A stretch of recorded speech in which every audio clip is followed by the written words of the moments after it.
Assalamualaikum warahmatullahi wabarakatuh. Oke, kita lanjutkan saja cerita. Bab 2832 sampai 2834. Ye Chen tidak menyangka Lin Waner, yang terlihat lemah dan muda, akan begitu berani. Dia jelas tahu bahwa dia bukan tandingan Wu Feiyan. Begitu mereka bertemu langsung dengan Wu Feiyan, keduanya hampir pasti akan mati. Bagaimanapun, Yun Ruge telah memberitahu mereka di depan mereka sebelumnya bahwa Wu Feiyan telah membuka istana Niwan lebih dari 100 tahun yang lalu. Dengan kata lain, kekuatannya 100 tahun yang lalu lebih besar daripada kekuatan Ye Chen sekarang, jauh lebih kuat. Namun meski begitu, Lin Waner tetap ingin mengambil risiko. Tahukah Anda, jika hal seperti ini tidak terkendali, akan berakibat fatal. Jadi, dia berkata dengan sangat serius, kami tidak memiliki kemungkinan untuk melarikan diri di depan Wu Feiyan. Apakah Anda yakin benar-benar ingin mengambil risiko di sini? Lin Waner mengangguk dengan sungguh-sungguh menatap Ye Chen, dan berkata dengan tegas, dalam 300 tahun terakhir, saya telah menghindarinya. Agar tidak ketahuan olehnya, saya selalu sangat berhati-hati. Aku hampir tidak akan pernah menginjakan kaki di tempat-tempat yang berhubungan dengannya seumur hidupku. Tapi sekarang aku tahu dia mungkin datang ke sini. Aku tidak tahu kenapa. Tapi tiba-tiba aku ingin mengambil risiko ini. Ye Chen tercengang ketika mendengar ini, dan tidak bisa menahan diri untuk tidak berkata, kamu datang ke fase pemberontakanmu sedikit terlambat, kan? Lin Waner menjulurkan lidahnya, itu mungkin saja. Tapi bagaimanapun juga, saya akhirnya mengerti mengapa para pecinta olahraga ekstrim itu memanjat gedung pencakar langit dengan tangan kosong. Mereka juga tahu bahwa jika mereka tidak berhati-hati saat mendaki, mereka akan hancur berkeping-keping. Tetapi mereka masih harus mencoba, karena ketegangan dan kegembiraan dalam mengambil risiko, dan rasa penaklukan demi kesuksesan. Setelah jeda, Lin Waner melanjutkan, ketika orang lain melihat gedung pencakar langit, mereka melihat ke atas, menghela nafas dan memujinya. Tetapi ketika mereka melihat gedung pencakar langit, yang ada di benak mereka adalah bahwa saya pernah menaklukkannya dengan tangan kosong, tanpa bergantung pada kekuatan atau perlindungan eksternal apapun.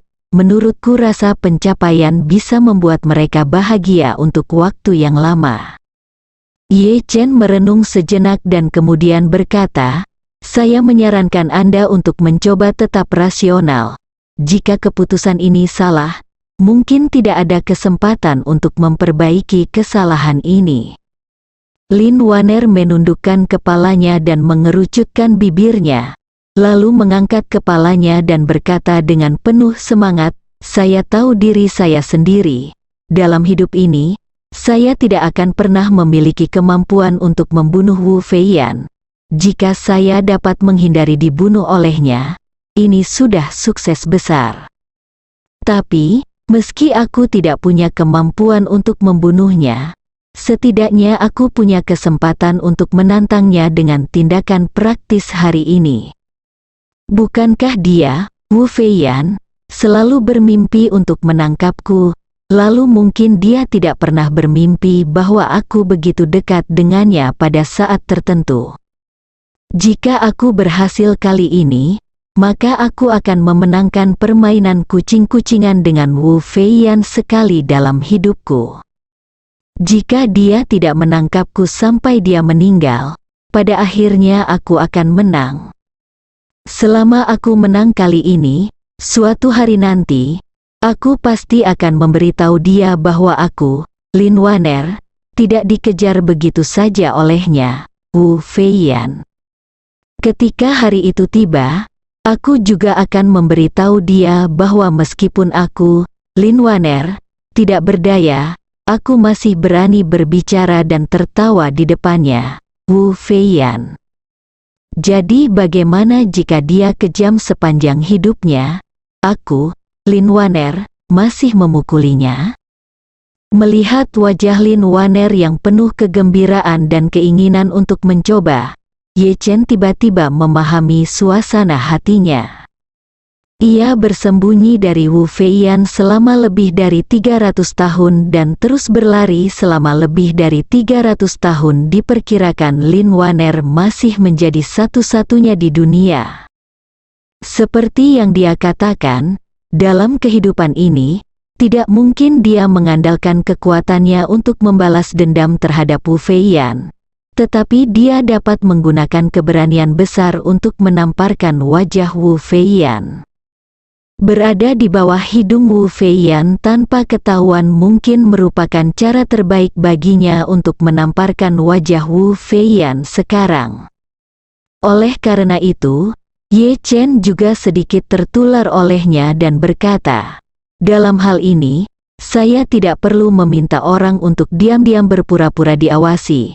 Saya akan menemani Anda di sini dan menunggu Wu Feiyan datang. Oleh ngomong-ngomong, aku bisa melihat dengan mataku sendiri seperti apa Wu Feiyan dia, manusia juga." Lin Waner bertanya dengan heran, "Tuan, apakah Anda benar-benar bersedia menemani saya?" Ye Chen mengangguk, "Itu benar." Lin Waner berkata dengan serius, "Ini seperti berjalan di atas tali di atas tebing setinggi 10.000 kaki. Jika kamu melakukan kesalahan, kamu akan mati." Ye Chen tersenyum dan berkata, "Kamu tidak takut, jadi apa yang harus aku takuti?" Lin Waner tersenyum sedikit dan berkata dengan tulus di matanya, "Dengan kata-kata Tuan, keluarga budak merasa puas. Tetapi keluarga budak berbeda dari Tuan. Keluarga budak tidak memiliki siapapun untuk diandalkan. Tidak ada kerabat, dan kematian bukanlah hal yang buruk bagi keluarga budak. Sebaliknya, kematian adalah kelegaan bagi keluarga budak. Sehingga keluarga budak ingin tinggal sendiri dan tidak ingin melibatkan tuan muda." Ye Chen melambaikan tangannya, "Saya bahkan tidak bisa membujuk Anda. Menurut Anda, mengapa Anda bisa membujuk saya?" Lin Waner bersikeras, "Tapi ini adalah dendam pribadi antara keluarga Nu dan Wu Feiyan." Ye Chen berkata dengan tenang, "Saya juga punya dendam padanya. Meskipun dia tidak membunuh orang tua saya dengan tangannya sendiri, dia, sebagai dalang di balik layar, adalah musuh terbesar saya." Lin Waner berkata dengan cepat, "Jika keluarga budak tetap tinggal hari ini dan menamparkan wajah Wu Feiyan, Tuan Muda akan menemukan kesempatan lain untuk membunuh Wu Feiyan di masa depan. Bolehkah kita membagi pekerjaan seperti ini?" Ye Chen menggelengkan kepalanya, menatap Lin Waner, dan berkata dengan serius, "Bagaimana kalau begini?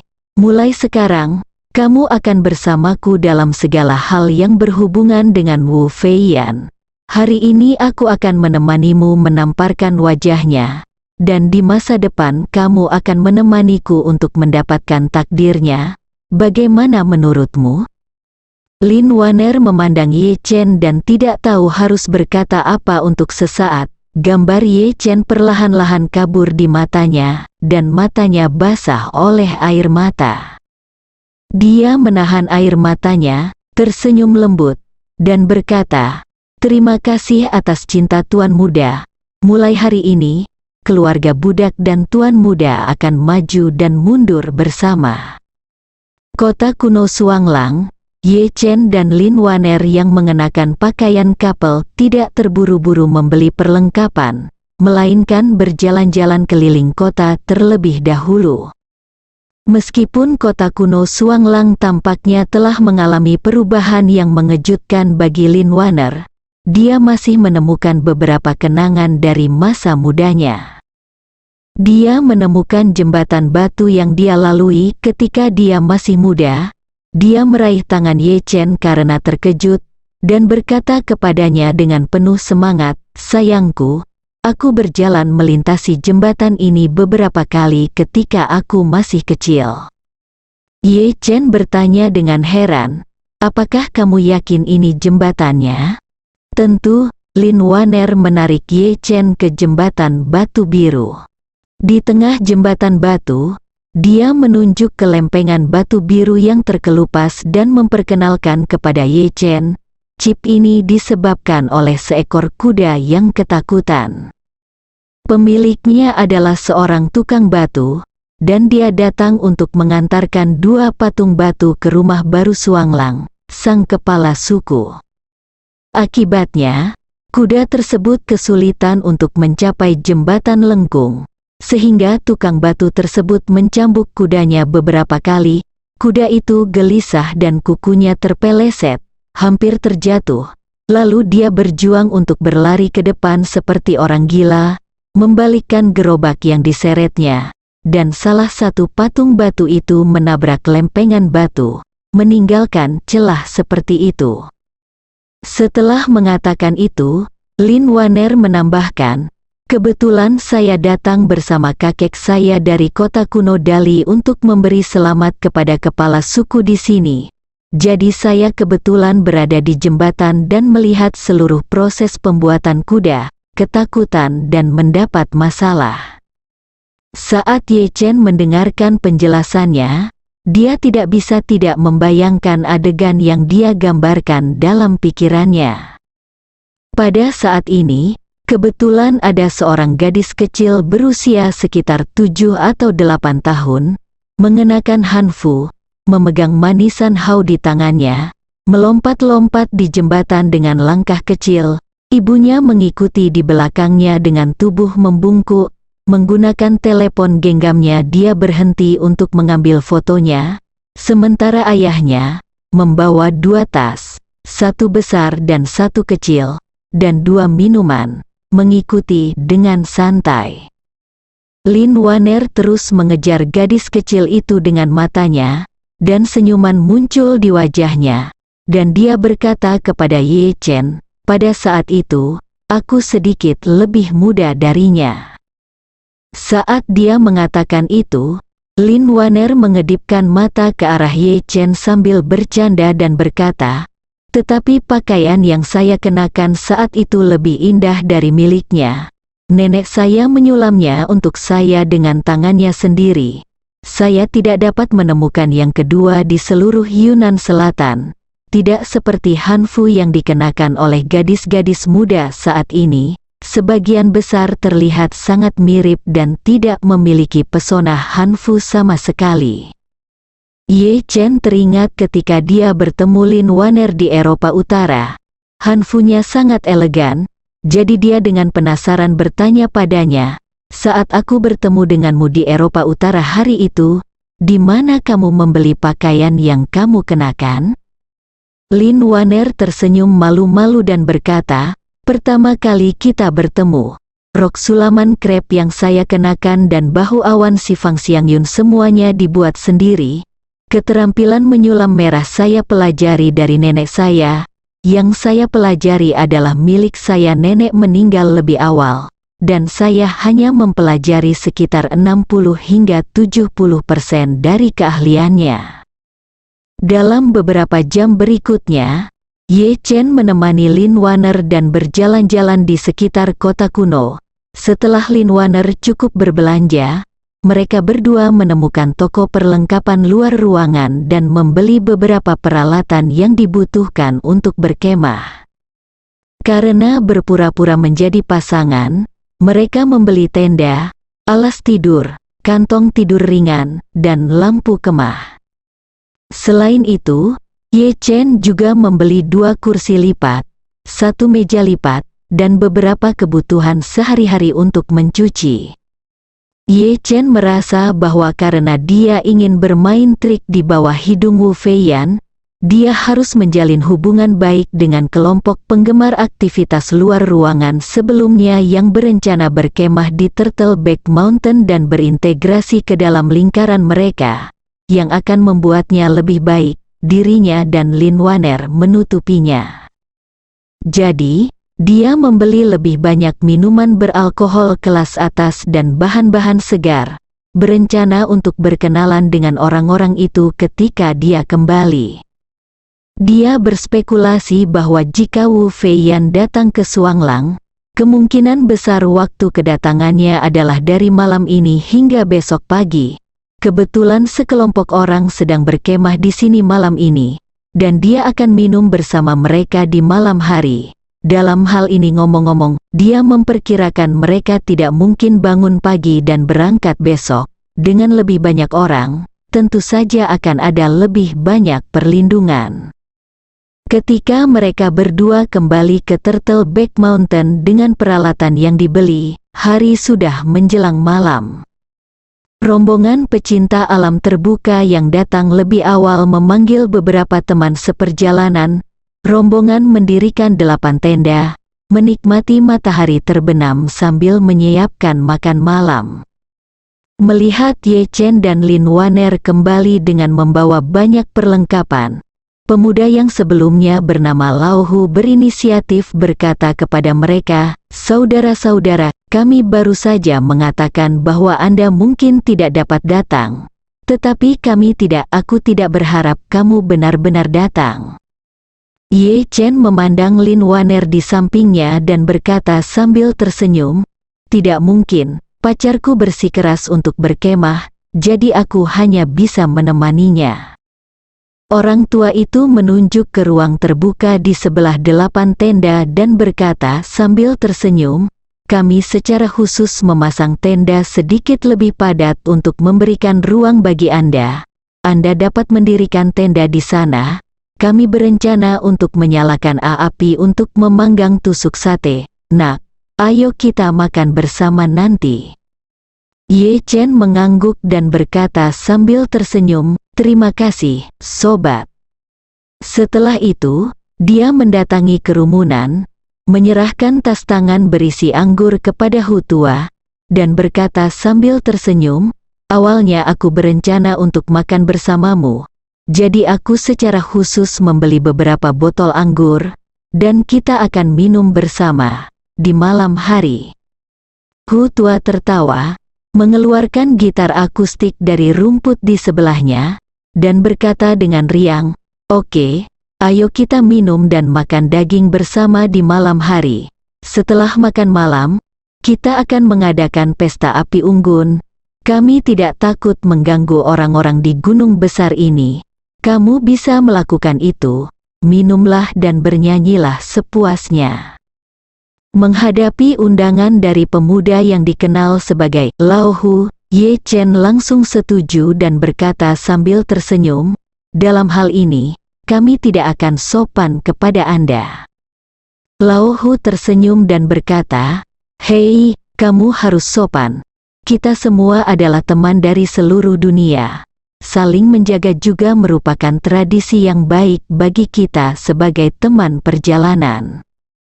Karena itu, dia bertanya pada Ye Chen, "Saudaraku, kamu memanggilku apa?" Saat Ye Chen hendak berbicara, Lin Waner berkata sambil tersenyum, "Nama belakang pacarku adalah Lin, dan namanya Lin Chen. Kamu bisa memanggilnya Ah Chen?" Ye Chen tertegun sejenak. Dia mungkin mengerti apa yang dipikirkan Lin Waner. Bagaimanapun, dia ingin menunggu Wu Feiyan di sini. Entah itu 2 kata Ye Chen atau 3 kata Lin Waner, Wu Feiyan pasti familiar dengannya. Jadi dia tidak akan menggunakan nama aslinya sesering mungkin. Namun, dia tidak menyangka Lin Waner akan memberi dirinya nama samaran, Lin Chen, dan bahkan nama panggilan Ah Chen. Dia berpikir dalam hati, "Ah Chen, gelar ini terdengar seperti tukang cukur." Pada saat ini, Lin Waner berkata kepada semua orang lagi, "Nama keluarga saya adalah Ye, dan nama asli saya adalah Ye Xiaowan. Semua orang bisa memanggil saya Ye Zi." Semua orang mengangguk, dan Hu Tua berkata sambil tersenyum, "Ah Chen, Ye Zi, selamat datang Anda untuk sementara bergabung dengan keluarga pengembara Yunan Selatan kami. kami semua datang ke Yunan Selatan untuk hiking, dan pada dasarnya semua orang tidak mengenal satu sama lain sebelumnya. Kami bertemu saat mendaki dan terus bersama sampai sekarang. Setelah itu, dia memperkenalkan dirinya. Nama saya Huleki yang artinya bahagia, tapi namanya terdengar agak feminin, jadi saya minta teman saya memanggil saya Lauhu. Kemudian, dia dengan lembut memeluk gadis di sebelahnya yang telah merencanakan pesta api unggun sebelumnya, dan memperkenalkan, ini pacarku Sulan, seorang mahasiswa berprestasi di Universitas Tsinghua.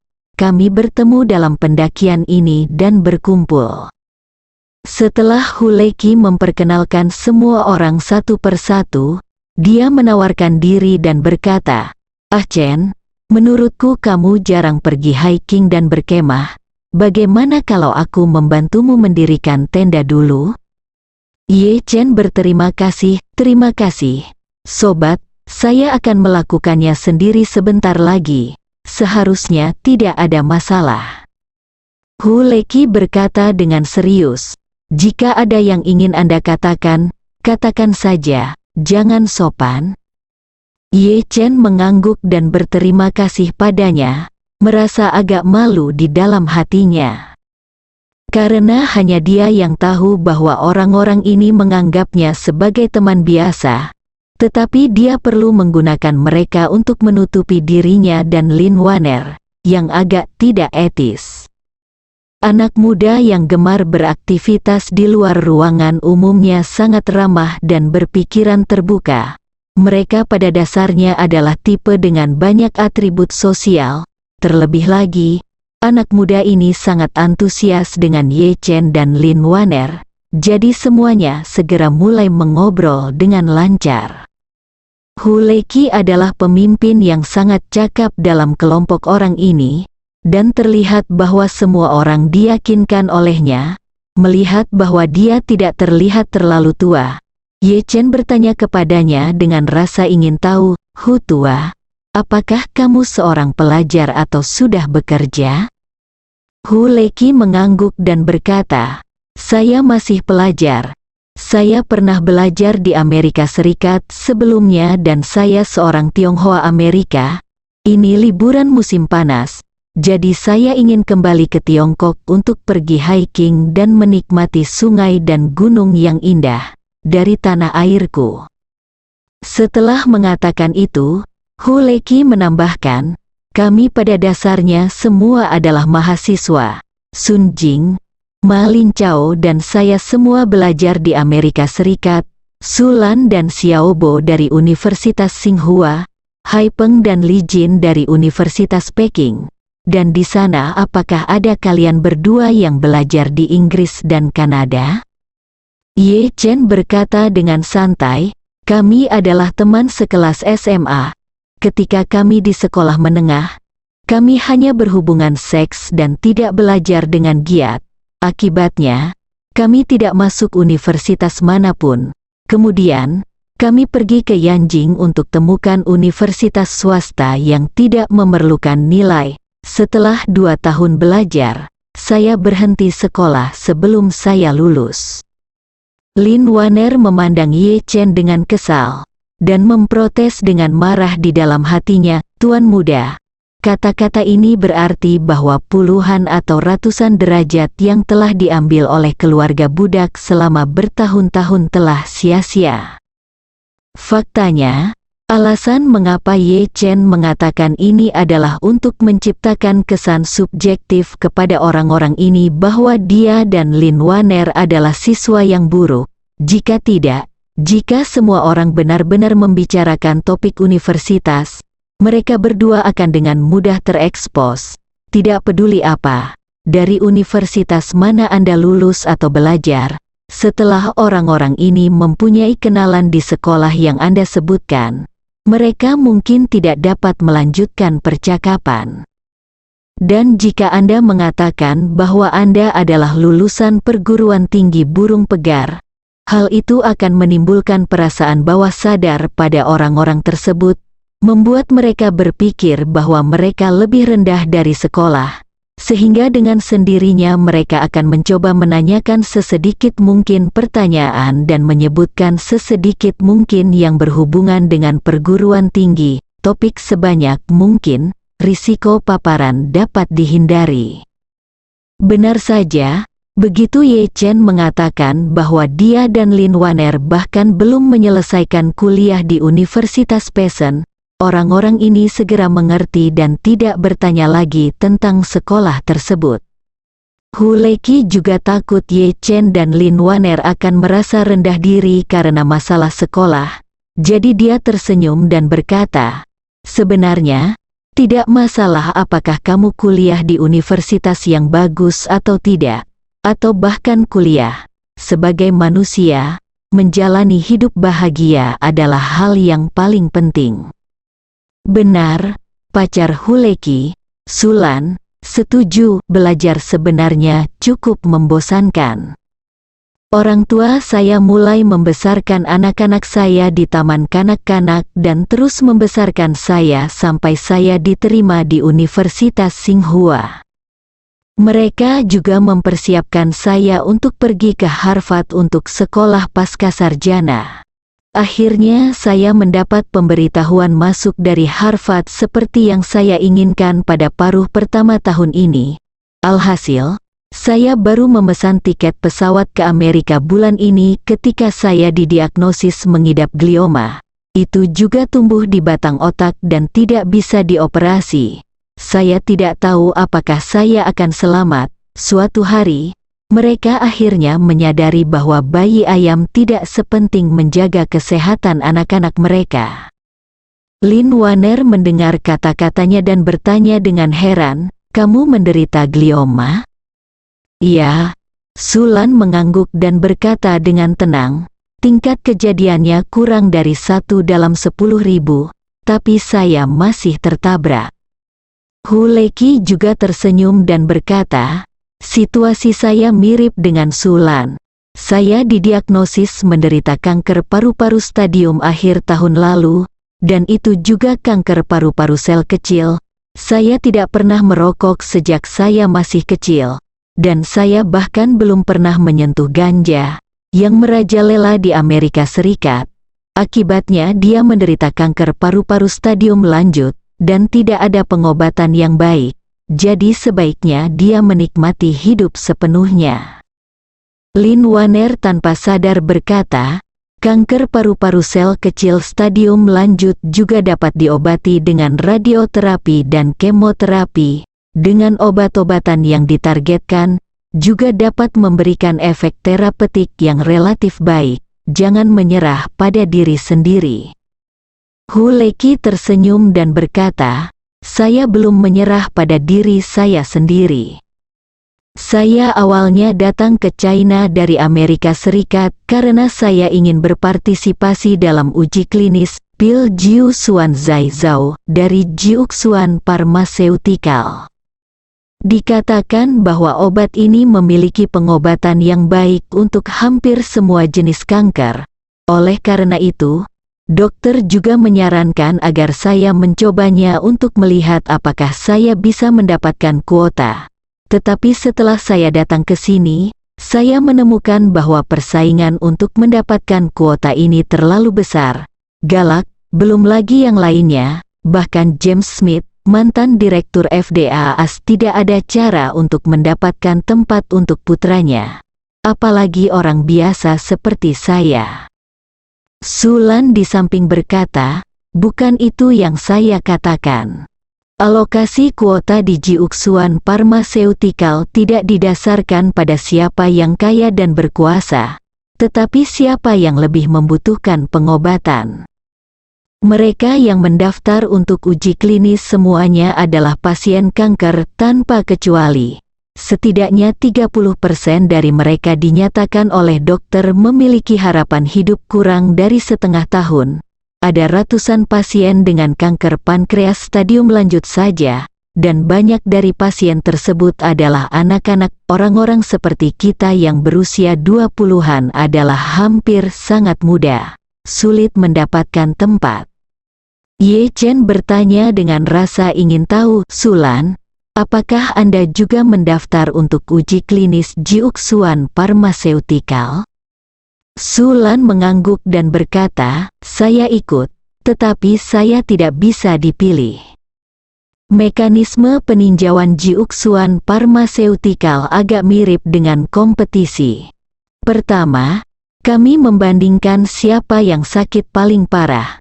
Lalu kami membandingkan siapa yang sakit paling parah, termuda dan situasi keluarganya paling buruk, miskin, yang memiliki tanggung jawab keluarga terberat. Mereka memiliki sistem poin. Semakin buruk situasi sebenarnya, semakin tinggi poinnya. Pada akhirnya, semua daftar dipilih dari ratusan atau ribuan orang dengan poin tertinggi.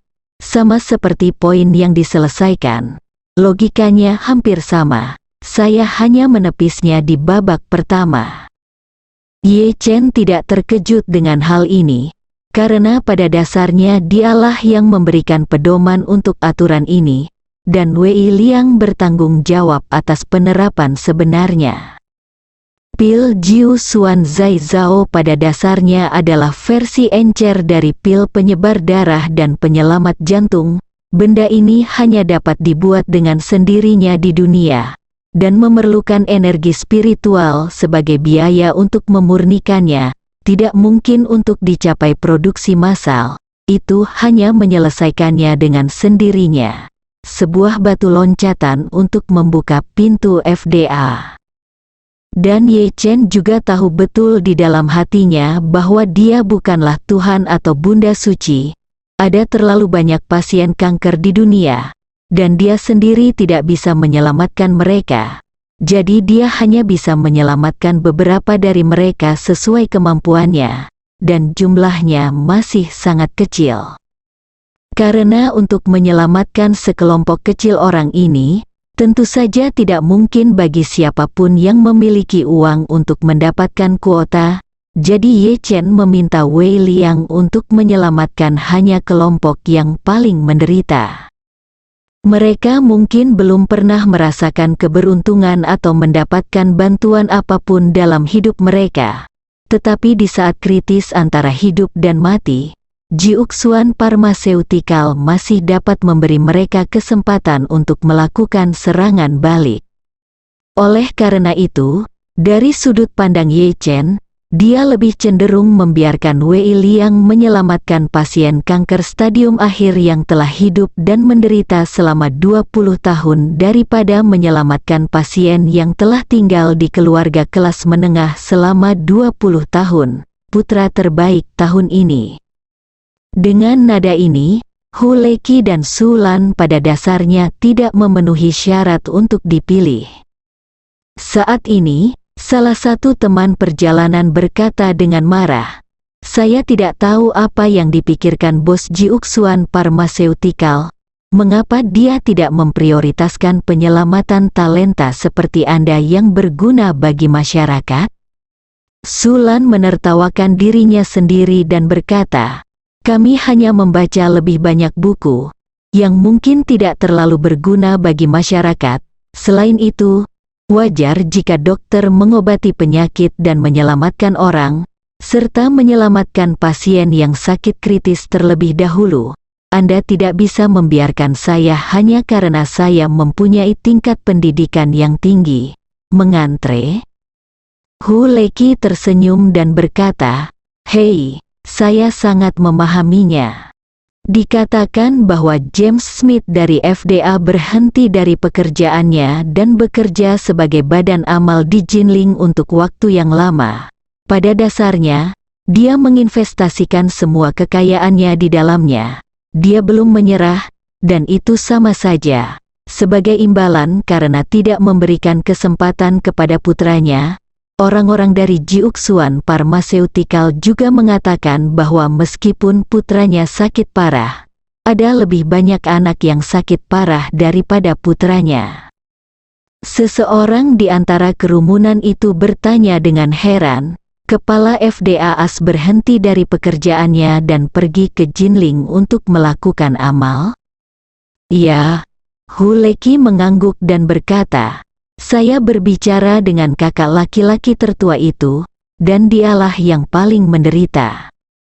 Ketika Jiuxuan Pharmaceutical hendak memasuki pasar Amerika, mereka datang kepadanya dengan pil Jiuxuan Zhao Zhao, mengetahui bahwa putranya mengidap penyakit kanker, dan bahkan memberinya beberapa obat gratis untuk dicoba.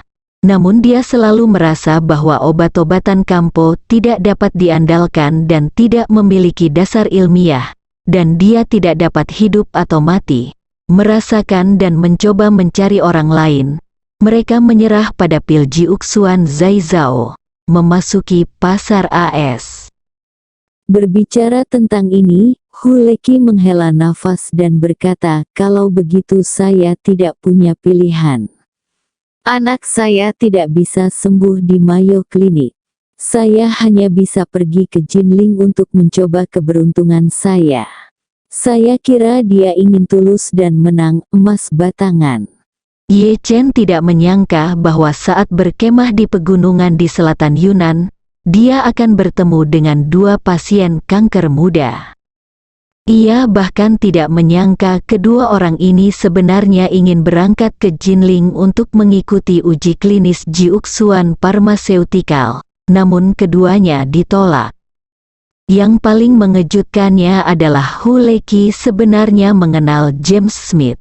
Sementara yang lain kagum, James Smith, yang pernah memimpin seluruh FDA, sebenarnya mengundurkan diri dari jabatannya dan pergi ke Jinling untuk melakukan amal. Hal semacam ini kedengarannya luar biasa. Ye Chen berpura-pura penasaran dan bertanya kepada Huleki, "Hutua, apakah kamu kenal dengan James Smith ini?" Huleki berkata dengan tenang, "Saya tidak bisa mengatakan bahwa saya sangat mengenalnya. Bagaimanapun, dia adalah pejabat senior di Amerika Serikat sebelum dia mengundurkan diri, dan FDA telah melakukan kontak dengan perusahaan dan pengusaha biofarmasi terkemuka dunia. Bahkan orang-orang seperti James Smith, dia adalah orang terkemuka di masyarakat kelas atas. Bagaimana mungkin orang miskin biasa seperti saya memiliki kesempatan untuk mengenalnya?" Berbicara, Huleki menambahkan, "Saya sebenarnya bertemu dengannya di tempat pendaftaran Jiuxuan Pharmaceutical. Dia membawa anak-anaknya untuk mendaftar. Sekilas, tidak ada yang istimewa dari dia. Orang-orang di sekitarnya tidak mengenalinya sama sekali. Saya bisa mengenalinya karena saya belajar ilmu biologi di Amerika. Seharusnya tidak ada mahasiswa Amerika yang mempelajari ilmu biologi, teknologi genetika, dan farmasi kimia yang tidak mengenalnya. Lagi pula, dia pernah menjadi mahasiswa terbaik di jurusan kami, di Universitas Qingtian, Master." Ye Chen bertanya dengan heran, "Apa bidang studi utama Anda dalam ilmu biologi? Apakah penelitian dan pengembangan biomedis?" "Ya."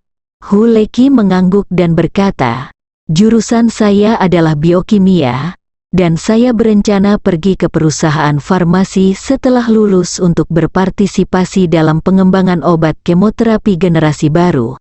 Tanpa diduga, saya menjadi pasien kanker stadium akhir sebelum penyakit tersebut, obat dikembangkan.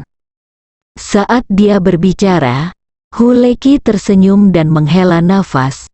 Inilah yang disebut kematian sebelum seseorang dilahirkan. Seorang pahlawan berlinang air mata dan ingin membunuh musuh di medan perang untuk mengabdi pada negara. Tetapi dia mati bahkan sebelum dia mengenakan seragam militer. Sulan di samping tersenyum dan berkata, "Setiap orang memiliki takdirnya sendiri. Orang-orang seperti kita hanya datang ke sini untuk berkunjung. Jadi bisa hidup bahagia sebelum kembali lebih penting dari apapun." Huleki mengangguk ringan, mengulurkan tangan dan memeluk Sulan dengan lembut, dan berkata sambil tersenyum, "Tuhan sangat baik kepadaku. Dia mengizinkanku menemukan cinta dalam hidupku sebelum aku mati, dan hidupku tidak sia-sia." Wajah Sulan menjadi sedikit merah dan dia berkata dengan marah, "Oh, kamu menjijikkan sekali. Hu Leki tersenyum dan berkata, tidak banyak waktu tersisa bagi saya untuk bersikap sopan dan pendiam, jadi saya harus melepaskan diri sesegera mungkin. Saat dia berbicara, dia melihat ke arah Sulan dan bertanya padanya sambil tersenyum lebar, Sulan, maukah kamu menikah denganku? Sulan sedikit membosankan, tapi semua orang di sampingnya tiba-tiba menjadi bersemangat. Seorang anak laki-laki seumuran dengan Hu Leki berkata sambil tersenyum, sialan, Hu tua, apakah kamu melamar? Hu Leki tersenyum malu-malu dan berkata, itu benar, tapi saya tidak menyiapkan cincin pertunangan sebelumnya. Saat dia berbicara, dia melihat ke arah Sulan dan bertanya dengan sangat tulus, Sulan, maukah kamu menikah denganku? Sulan kembali sadar, mengerucutkan bibirnya, dan berkata, tidak butuh waktu lama. Apakah kamu benar-benar ingin menikah? Menikah itu sangat merepotkan. Kamu harus bertemu orang tuamu, memilih gaun pengantin, memesan hotel, lalu mempersiapkan pernikahannya. Daripada menundanya terlalu lama, kenapa tidak berdua saja agar kalian berdua bisa menghabiskan lebih banyak waktu bersama, bukan? Hu Leki terdiam beberapa saat, lalu memandang Sulan dan berkata dengan serius, sebelum saya mati, saya ingin memiliki lebih banyak pengalaman yang belum pernah saya alami sebelumnya. Jika memungkinkan, saya juga ingin mengajak Anda tinggal di Amerika Serikat. Sulan tersenyum dan berkata, setelah kita berjalan kaki kembali kali ini, kita berdua akan memulai kemoterapi secara terpisah. Begitu kita memulai kemoterapi, kondisi fisik kita akan memburuk secara signifikan. Pada saat itu, kita mungkin tidak dapat menanggung masalah lagi, dan Anda harus kembali ke Amerika Serikat untuk berobat, dan saya harus kembali ke Yanjing untuk berobat. Jika Anda benar-benar pergi untuk mempersiapkan pernikahan, perawatan Anda mungkin tertunda. Saat dia berbicara, ekspresinya berangsur-angsur menjadi serius, dan dia berkata, Leki, mari kita buat kesepakatan. Kami akan mencoba yang terbaik untuk bertahan tahun ini. Jika keajaiban terjadi tahun depan dan tidak ada dari kami yang mati, Anda akan datang ke Tiongkok dan temui kami, orang tuaku. Dengan persetujuan mereka, aku akan pergi ke Amerika bersamamu. Hu Leki, yang selalu ceria, tiba-tiba merasa tidak berdaya dalam ekspresinya, dan berbisik, masih ada 4 bulan tahun depan. Saya khawatir meskipun saya tidak mati tahun depan, saya tidak akan bisa datang ke Tiongkok untuk menemuimu. Mata Sulan memerah dan dia berkata sambil tersenyum, tidak apa-apa, kami hanya akan melakukan panggilan video setiap hari. Sekarang semuanya telah beralih ke online. Bahkan pengadilan sering mengadakan sidang secara online. Jika tidak berhasil, sewa saja pendeta dan aku akan menikahimu secara online. Hu Leki menahan air mata, mengangguk sedikit, dan berkata sambil tersenyum, itu saja. Saya akan mencari pendeta ketika saya kembali ke Amerika Serikat kali ini dan mengatur pernikahan online untuk kami pada tanggal 1 Januari. Suasana hati teman-teman lain di sekitarnya perlahan-lahan turun ke titik terendah. Lin Waner memandang Ye Chen dan berbisik di telinganya, Tuan, bukankah Jiuxuan Pharmaceutical milik Anda? Ye Chen mengangguk dan berkata, ini milikku. Lin Waner memandang Hu Leki dan Sulan, lalu bertanya, kalau begitu menurutmu kamu bisa? Sebelum Ye Chen bisa menyelesaikan kata-katanya, dia mengangguk tanpa berpikir, ya, tapi tidak sekarang, saya akan membuat pengaturan ketika saya pergi. Lin Waner menghela nafas lega dan merasa jauh lebih baik, namun, dia berpikir bahwa Ye Chen selalu sangat memperhatikan aturan yang dia tetapkan. Jadi dia bertanya dengan ragu-ragu, bukankah itu akan membuatmu malu? Ye Chen menggelengkan kepalanya. Tidak. Perancang setiap game memiliki seperangkat aturan dasar untuk game tersebut, tetapi dia juga akan secara aktif memasukkan telur Paskah ke dalam aturan game, sambil secara pasif meninggalkan bug. Ini adalah saya NPC tersembunyi di dalam game akan memicu telur Paskah yang tersembunyi ketika mereka bertemu denganku. Ketika Lin Waner mendengar ini, dia merasa lega dan berkata sambil tersenyum, jika itu masalahnya, maka mantan kepala FDA yang baru saja mereka bicarakan juga bertemu dengan Anda. Mengapa dia tidak memicu telur Paskah? Ye Chen tersenyum dan berkata, telur Paskah tidak dapat dipicu dengan bertemu dengan NPC. Itu harus dipicu dengan cara yang benar dan dengan hati yang saleh. Dua hal yang paling tidak memuaskan saya tentang James Smith adalah terlalu percaya diri, dan yang satu yang lain adalah produk sampingan dari terlalu percaya diri, terlalu meremehkan orang lain. Dengan mengingat dua hal ini, saya tidak akan memberinya kesempatan. Saat ini, Hu Leki membuka mulutnya dan berkata, "Oke, sudah hampir waktunya, ayo nyalakan api dan masak secepatnya. Jika nanti, kita harus makan malam dalam kegelapan." Segera, semua orang mulai bekerja sama secara tertib. Ada yang menyiapkan kayu bakar, ada yang menyiapkan bahan-bahan, dan ada yang mengeluarkan meja lipat kecil milik semua orang dan menyusunnya menjadi sebuah meja panjang. Ye Chen menyumbangkan semua bahan dan anggur yang dia beli, dan saat semua orang menyiapkan makan malam, dia mendirikan tenda terlebih dahulu. Meskipun tenda kemah yang dibelinya untuk 2 orang, ruang dalamnya hanya seukuran tempat tidur ganda berukuran 1,8 meter. Lin Waner membantu meletakkan tikar tahan lembab dan pada saat yang sama berbisik malu-malu, "Kami adalah di sini malam ini.